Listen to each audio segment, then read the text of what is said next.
चलिए रुक करेंगे, इस बीच आ रही है एक बड़ी खबर की और बड़ी जानकारी आ रही है, वो आपको पहले बता देते हैं।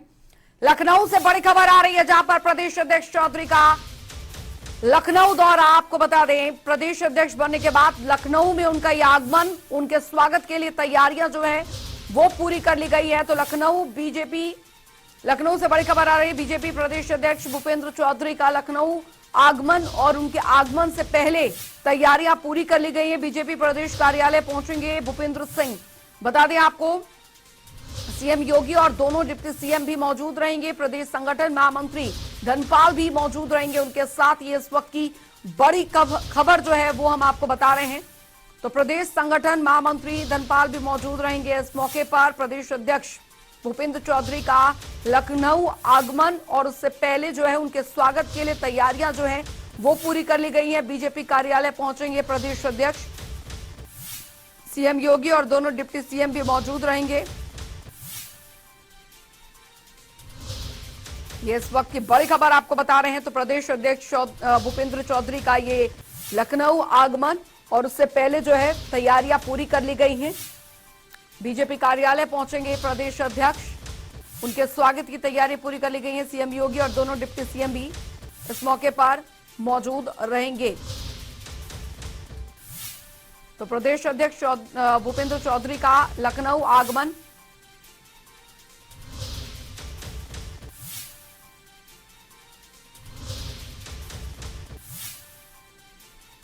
सीएम योगी और दोनों डिप्टी सीएम भी मौजूद रहेंगे। प्रदेश संगठन महामंत्री धनपाल भी मौजूद रहेंगे। प्रदेश अध्यक्ष भूपेंद्र चौधरी का यह लखनऊ आगमन बेहद महत्वपूर्ण माना जा रहा है। प्रदेश अध्यक्ष बनने के बाद लखनऊ आगमन उनका बेहद महत्वपूर्ण रहने वाला है और उनके स्वागत की तैयारियां जो हैं वो पूरी कर ली गई हैं। सीएम योगी और दोनों डिप्टी सीएम भी मौजूद रहेंगे। प्रदेश संगठन महामंत्री धनपाल भी मौजूद रहेंगे। इस वक्त की बड़ी खबर आपको बता रहे हैं, प्रदेश अध्यक्ष भूपेंद्र चौधरी का लखनऊ दौरा। प्रदेश अध्यक्ष बनने के बाद लखनऊ में उनका यह दौरा काफी महत्वपूर्ण रहने वाला है। सीएम योगी और दोनों डिप्टी सीएम भी मौजूद रहेंगे। तो प्रदेश संगठन महामंत्री धनपाल भी मौजूद रहेंगे। प्रदेश अध्यक्ष भूपेंद्र चौधरी का यह लखनऊ आगमन कई मायनों में महत्वपूर्ण माना जा रहा है। प्रदेश अध्यक्ष बनने के बाद भूपेंद्र चौधरी पहली बार लखनऊ पहुंचेंगे और यहां पर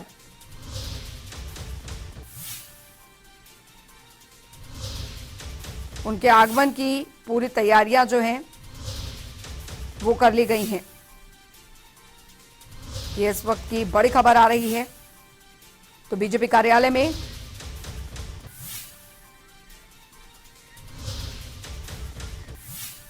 TN Mishra Charbagh railway station से हमारे साथ जुड़ गए हैं और अनूप कुमार हमारे साथ लखनऊ से जुड़ गए हैं। अब सबसे पहले क्या कुछ तैयारियां हैं, टीएन मिश्रा आपके पास आना चाहूंगी। अभी वहां पर क्या कुछ तैयारियां जो है कर ली गई हैं, फिलहाल कितने बजे तक वो पहुंच रहे हैं लखनऊ?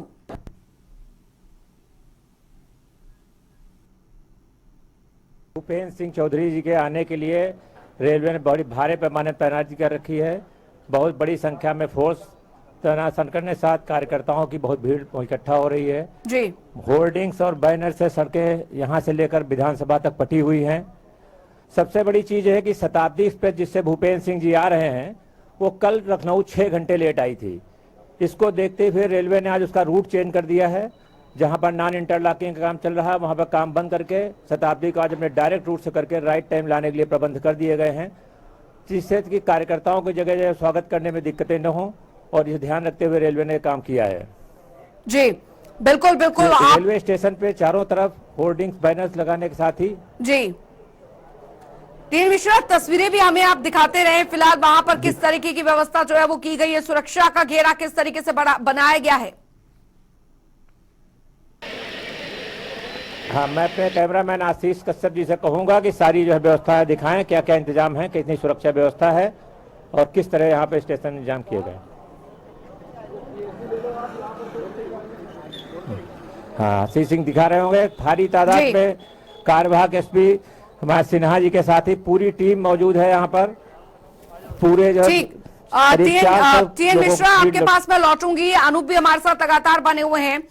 अनूप, जाहिर तौर पर बीजेपी प्रदेश अध्यक्ष बनने के बाद पहली बार भूपेंद्र सिंह जो हैं वो लखनऊ आ रहे हैं।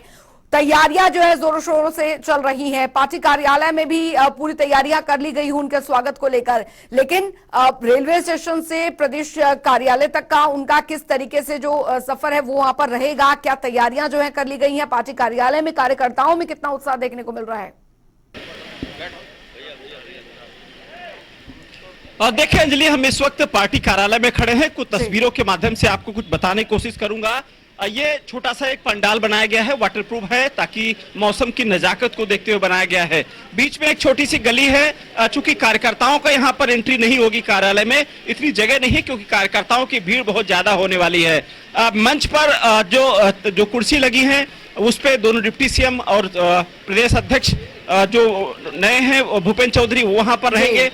दूसरा जो संगठन मंत्री धर्मपाल जी वो भी यहाँ पर मौजूद रहेंगे।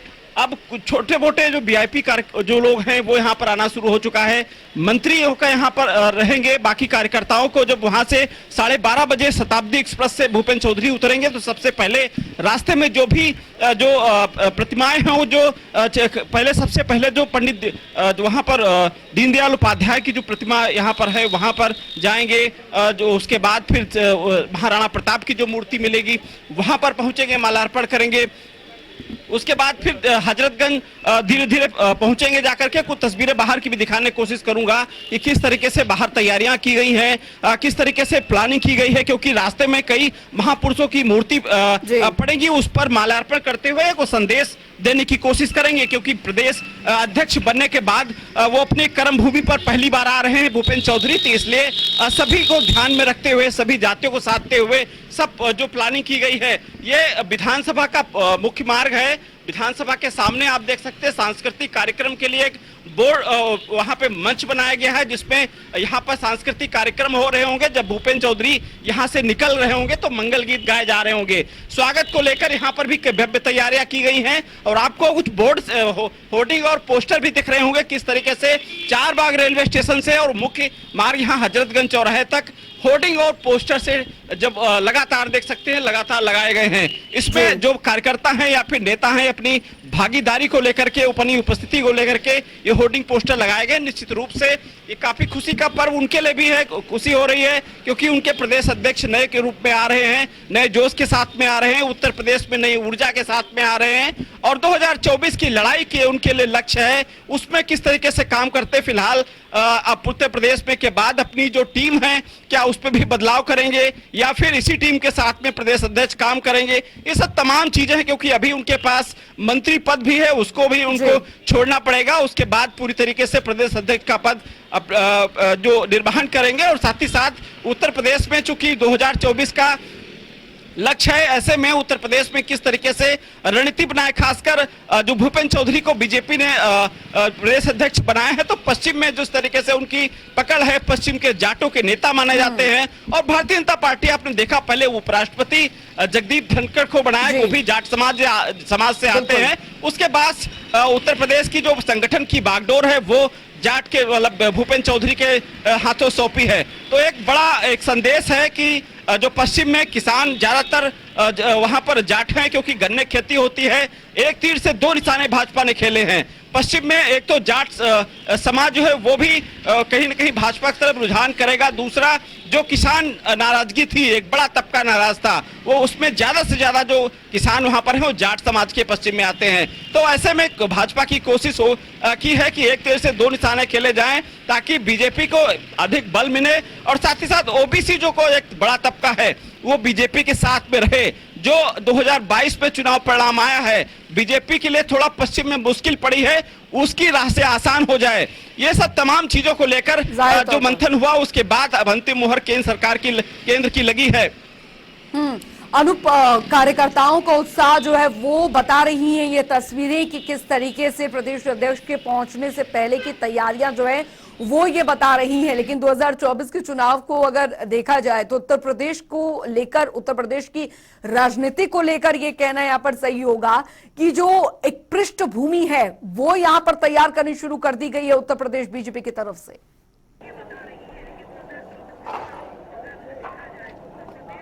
ये पूरा पृष्ठभूमि का ही एक मंथन है, क्योंकि आपने देखा होगा किस तरीके से 2022 के जो विधानसभा के आंकड़े आए हैं, उसके बाद फिर बीजेपी ने मंथन किया और पश्चिम में जिस तरीके से बीजेपी को नुकसान हुआ है। आप मुरादाबाद से ले लीजिए, जिस जिले से भूपेंद्र चौधरी आते हैं, भाजपा के पास कोई भी सीट नहीं वहां पर। वो उसका कारण यह है कि वहां पर जाट समाज नाराज था, किसान नाराज थे पश्चिम में, और यही एक कारण रहा है कि भूपेंद्र चौधरी चूंकि जाट के नेता माने जाते हैं, ऐसे में वहां पर अपने समाज को वो जोड़ेंगे भाजपा के साथ। और 2024 में जो 75 प्लस का लक्ष्य रखा गया है, क्योंकि उत्तर प्रदेश में 80 सीटें हैं, अब 75 प्लस में किस तरीके से भूपेंद्र चौधरी अपनी भूमिका निभा पाते हैं, क्या अपने समाज को जोड़ पाते हैं, या फिर जिस वजह से भारतीय जनता पार्टी ने उनको बागडोर सौंपी है, वो किस तरीके से उस पर निभाते, फिलहाल ये आने वाला वक्त ही तय करेगा। लेकिन आज कर्म भूमि पर आने वाले हैं भूपेंद्र चौधरी प्रदेश अध्यक्ष बनने के बाद, तो तस्वीरें कुछ बनती हैं। लगातार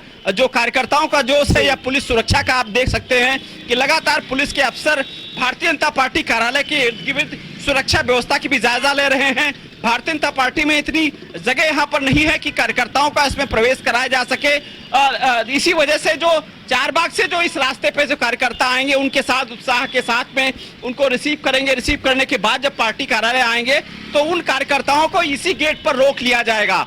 यहाँ पर इसी वजह से थोड़ी पतली एक गली बनाई गई है। पतली गली बनाने के बाद जो उनके साथ वीवीआईपी जो नेता होंगे वो सीधे मंच पर जाएंगे। जानकारी ये भी मिल रही है कि इस मंच में मुख्यमंत्री योगी आदित्यनाथ भी शामिल हो सकते हैं, वहां से वो जानकारियां मिल रही हैं। यहाँ पर चर्चा भी हो रही है। अब उस समय जब 12:30 बजे के आसपास जब अपने लखनऊ में पहली बार प्रदेश अध्यक्ष बनने के बाद भूपेंद्र चौधरी उतरेंगे वहां पर, उसके बाद वहां स्वागत के लिए हजारों कार्यकर्ताओं की भीड़। बिल्कुल ये तस्वीरें उनके स्वागत की तैयारियों को बता रही है। बहुत बहुत शुक्रिया अनूप आपका और टीएन मिश्रा आपका इस तमाम जानकारी के लिए। एक और बड़ी खबर की ओर रुख करेंगे। बड़ी जानकारी आ रही है, वो आपको यहां पर बताने जा रहे हैं। तो बड़ी खबर आपको बताने जा रहे हैं, इस बीच आ रही है औरैया से एसपी राष्ट्रीय अध्यक्ष का औरैया दौरा। जी हां, सपा के राष्ट्रीय अध्यक्ष का दौरा। आपको बता दें कि 2024 की दृष्टि से महत्वपूर्ण माना जा रहा है। अखिलेश के साथ नेता विरोधी दल मौजूद रहेंगे, कई कार्यक्रमों में शिरकत करेंगे अखिलेश। तो बता दें आपको, सपा राष्ट्रीय अध्यक्ष अखिलेश यादव का औरैया दौरा जो है बेहद महत्वपूर्ण, 2024 की दृष्टि से ये दौरा बेहद महत्वपूर्ण माना जा रहा है। अखिलेश के साथ नेता विरोधी दल मौजूद रहेंगे। तो इस वक्त की बड़ी खबर आपको बता दें, कई कार्यक्रमों में शिरकत करेंगे अखिलेश यादव। औरैया दौरा उनका बेहद महत्वपूर्ण माना जा रहा है। तो जानकारी आपको देते, 2024 की दृष्टि से ये बेहद अहम माना जा रहा है। लगातार एक के बाद एक दौरे जो है अखिलेश यादव कर रहे हैं। अश्विनी सिंह संवाददाता हमारे साथ जुड़ गए हैं ज्यादा जानकारी के साथ। अश्विनी, औरैया दौरे पर आ रहे हैं सपा के राष्ट्रीय अध्यक्ष अखिलेश यादव, क्या कुछ कार्यक्रम रहेंगे उनके? हाँ मैडम, आपको बताना चाहेंगे कि आज अखिलेश यादव औरैया के बिधुना में अपनी ननिहाल में आ रहे हैं, जहां पर उन्होंने बल्ली जो उनके मामा थे उनको आज वो संधारी जिले आ रहे हैं और यहीं पर अपनी जनसभा संपर्क करेंगे और देखेंगे कि यहाँ पे क्या कैसा माहौल है, उस हिसाब से मैडम बताएंगे वहाँ। चलिए, आपसे आगे भी अपडेट देते रहेंगे। बहुत बहुत शुक्रिया इस तमाम जानकारी के लिए।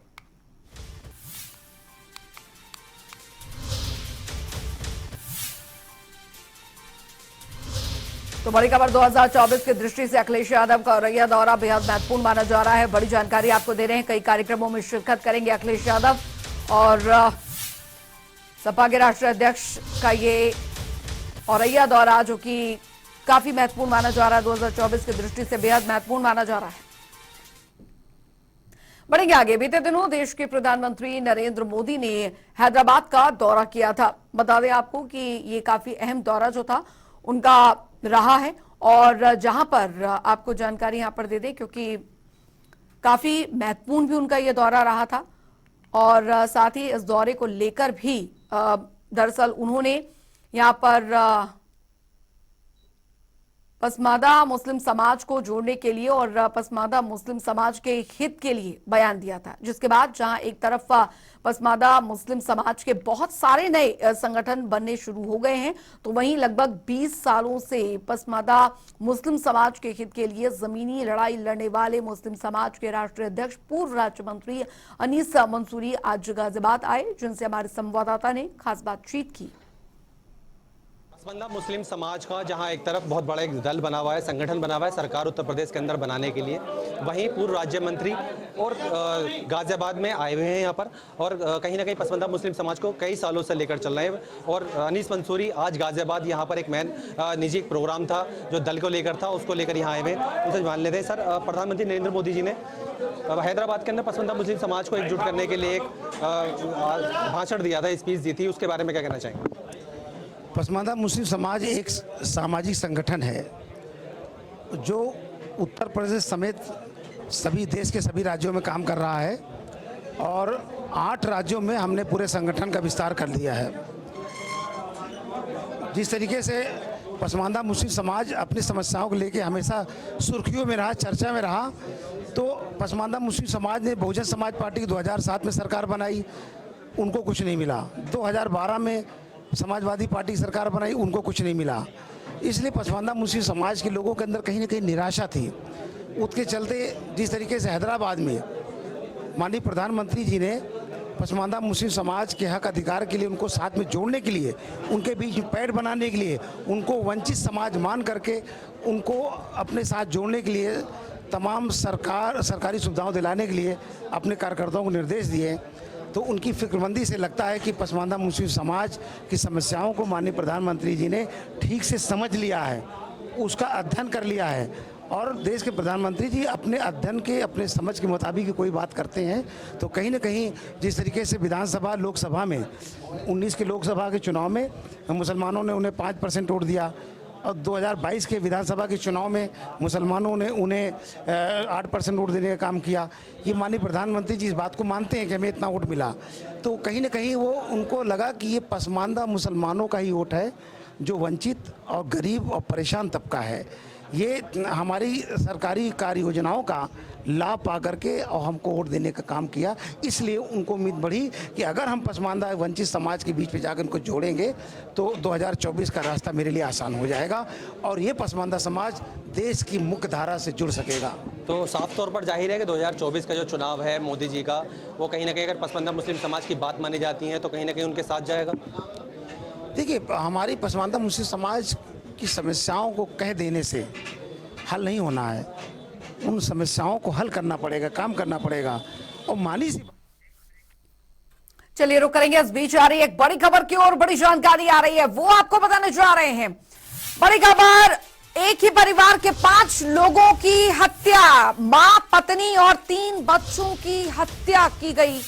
आरोपी पिता को पुलिस ने हिरासत में ले लिया है, ये बड़ी खबर आ रही है। एसएसपी और एसपी ग्रामीण घटनास्थल पर पहुंचे हैं। अजीत कंबोज संवाददाता हमारे साथ जुड़ गए हैं ज्यादा जानकारी के साथ। अजीत, पूरा मामला आपसे जानना चाहेंगे, क्या हुआ था, हत्या के पीछे के क्या कारण निकलकर सामने आ रहे हैं? बिल्कुल अंजलि, एक बड़ी घटना हुई है जो सुबह सवेरे 3 बच्चियों समेत 5 लोगों की हत्या से राजधानी देहरादून में हड़कंप मच गया है। और जो गिरफ्तार हुआ है आरोपी, वो इन बच्चियों का पिता ही है। उसने अपनी मां, पत्नी और 3 बेटियों को सुबह सुबह यहाँ पर हत्या कर दी है और उसके बाद पुलिस ने उसको गिरफ्तार भी कर लिया है। और पुलिस इसमें जांच कर रही है कि आखिर इसके पीछे के कारण क्या है। हालांकि अभी तक जो आरोपी है उसने किसी बात का यहाँ पर खुलासा या कोई अपना कबूलनामा नहीं किया है कि क्यों उसने हत्या की है। लेकिन इतनी बड़ी घटना सुबह सवेरे यहाँ पर हुई है, पुलिस मौके पर है। एसएसपी देहरादून दिलीप कुंवर भी खुद मौके पर पहुंचे हैं और उन्होंने पूरी घटना की जानकारी दी है कि जो व्यक्ति है आरोपी जिसने हत्याकांड को अंजाम दिया है, ये मूल रूप से बांदा यूपी के रहने वाले हैं और यहाँ पर लंबे समय से रह रहे थे। और जिसने अपनी पत्नी, माँ और 3 बेटियों की हत्या की है। सबसे बड़ी बेटी की उम्र अगर देखी जाए तो 13 साल है, उससे छोटी 11 साल और उससे जो सबसे छोटी बेटी है वो महज 7 से 8 साल की है। तो साफ समझा जा सकता है कि हत्या करने से पहले किस तरह का रुख यहाँ पर अपनाया होगा आरोपी ने और किन कारणों के चलते उसने कि सामूहिक हत्याकांड यहाँ पर किया है, अपने परिवार के तमाम सदस्यों को मौत की घाट उतारा है। इसकी जांच यहाँ पर पुलिस कर रही है। चलिए, बहुत बहुत शुक्रिया अजीत कंबोज इस तमाम जानकारी के लिए। आगे बढ़ेंगे, एक और बड़ी खबर की ओर रुख करेंगे, बड़ी जानकारी आ रही है, वो आपको बताने जा रहे हैं। तो बड़ी खबर आ रही है, उत्तराखंड में बारिश का कहर जारी है। इस वक्त की बड़ी खबर आपको बता दें, कई इलाकों में भारी बारिश का अलर्ट जारी है। इस वक्त की बड़ी खबर आपको बता रहे हैं, संवेदनशील क्षेत्र में भूस्खलन का अलर्ट जारी किया गया है। तो निचले इलाकों में जल भराव हो सकता है, इसको देखते हुए प्रशासन अलर्ट है। उत्तराखंड में बारिश का कहर, लगातार जारी है। कई इलाकों में पानी जो है वो भर गया है बारिश का, और ये इस वक्त की बड़ी खबर। संवेदनशील क्षेत्र में भूस्खलन का अलर्ट, मौसम विभाग ने पहले ही इसको लेकर अलर्ट जारी किया हुआ है और इसको देखते हुए प्रशासन पूरी तरीके से अलर्ट है।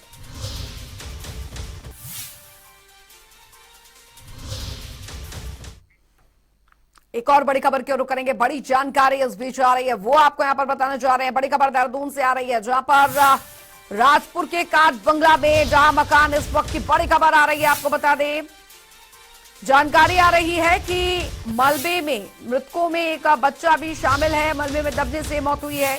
बचाव कार्य के बाद तीनों की बॉडी मिली है। नवीन शुक्ला संवाददाता हमारे साथ सीधे जुड़ गए हैं इस खबर पर। नवीन, फिलहाल मौसम वहां पर कैसा बना हुआ है? जानकारी मिल रही है कि एक जो मकान है वो ढह गया, जिसमें दबकर 3 लोगों की मौत हो गई। जी, निश्चित तौर पर एक बार फिर से राजधानी देहरादून समेत समूचे उत्तराखंड का जो मौसम का मिजाज है वो पूरी तरीके से बदला हुआ नजर आ रहा है। इसके साथ ही मौसम विभाग ने अलर्ट भी जारी किया है कि जो संवेदनशील क्षेत्र हैं वहां पर जो लोगों की आवाजाही को कम किया जाए। इसके साथ ही अगर बात की समय समय पर अलर्ट करता रहता है।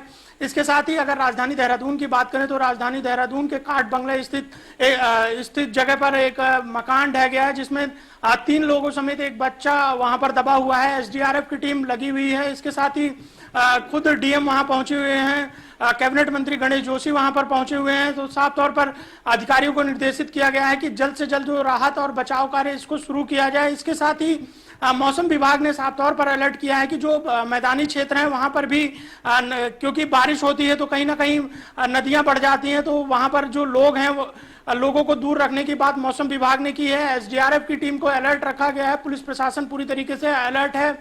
समय समय पर लोगों को जागरूक करने का काम किया जा रहा है। इसके साथ ही यात्राओं की बात करें तो 4 धाम यात्रा चल रही है। ऐसे में मौसम विभाग ने साफ तौर पर यह निर्देशित किया है कि जो लोग हैं जो यात्रा पे आ रहे हैं जो पर्यटक आ रहे हैं वह उत्तराखंड की तरफ रुख ना करें। तो कहीं ना कहीं मौसम विभाग समय समय पर लोगों को अलर्ट करता रहता है। इसके साथ ही अगर राजधानी देहरादून की बात करें तो देर शाम से ही लगातार राजधानी देहरादून में बारिश हो रही है और कहीं ना कहीं अब बारिश जो है वो आफत लेकर जरूर आई है। बिल्कुल नवीन, हालांकि मौसम विभाग का इसको लेकर क्या कुछ कहना है? प्रशासन किस तरीके से अलर्ट बना हुआ है, क्योंकि मौसम विभाग पहले ही इसको लेकर अलर्ट जारी कर चुका है कि भारी बारिश की संभावना जताई गई है।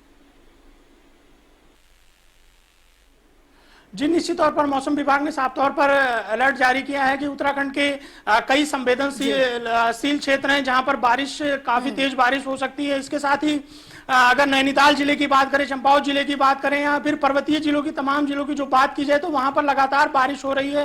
राजधानी देहरादून में देर शाम से ही बारिश हो रही है और बारिश का नतीजा है कि एक मकान जो है वह ढह गया है। तो कहीं ना कहीं जो बारिश है वह आफत लेकर जरूर आई है। इसके साथ ही पूरी तरीके से शासन और प्रशासन अलर्ट मोड पर है। लगातार मौसम की मॉनिटरिंग मौसम विभाग बिल्कुल लगातार मॉनिटरिंग की जा रही है। बहुत बहुत शुक्रिया नवीन इस तमाम जानकारी के लिए। और फिलहाल वक्त एक छोटे से ब्रेक का हो चला है।